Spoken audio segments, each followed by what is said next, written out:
So we're over now into the dometic refrigerator, which is an under-counter system on this particular model. It is a new variation of this particular system now, so I'll just go through the controls. Firstly, I'm just going to turn it off. So I'm pressing the center dial till that refrigerator goes off. I'm now going to turn it back on again. And once we've got the emblem for dometic, then it comes through to the last things it was working from, which is mains electrics and at its coldest setting. Now, if I remember this right, you press this in if you want to change something, and that would allow me, if I press it again, to change the thermostat, so how cool I want the refrigerator to get. So the higher up the scale I go, the colder the refrigerator is going to get. So I'll call that, if I can, it's gone and moved, I'll go into it again. I'll call that winter. I will say that's spring and autumn typically, and therefore that's going to be summer. And then if I press it again, it just comes out of the thermostat.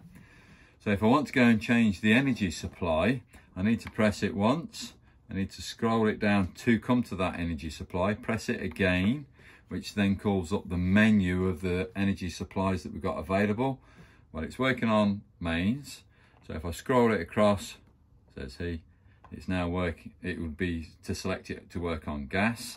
If I wanted it to work on battery, I'll just scroll it back one, but that's while we're in transit. So a battery symbol, when you see it on this panel, is purely for while the vehicle's being moved from home address to destination, typically.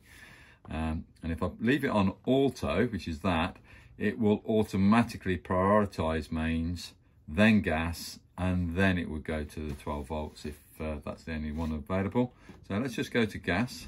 As we have got gas connected, press that, the blue square moves over to the gas symbol, and then to come out of this menu you need to come down to the arrow, press that, and then there it is. I'm working on gas and it's at its coldest setting. So very quick operation on that part. So we've selected that and that's fully automatic. This particular model now opens up from either side. You just got to make sure that when you do open up or close the door, you need to make sure it's closed firmly.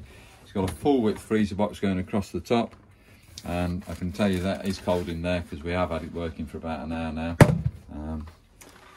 The only thing I do need to make clients aware of is please don't travel with heavy weights in these door pockets. What I'm referring to is the 6 pints of milk really in this particular base shelf here.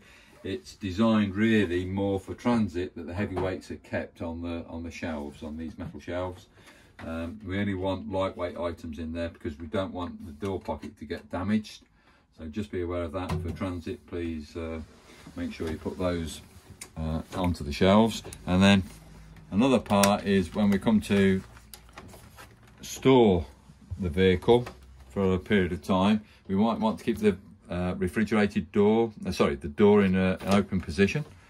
So we just bring those two catches round, and as it then makes contacts with the closing pegs, you can see it keeps that door ajar, so therefore well ventilated, stops mildew from building up, and you don't get any stale smells. And then just carefully come to that and just make sure that they have latched properly on those catches. So that is the dometic under-counter refrigerator. Thank you for watching.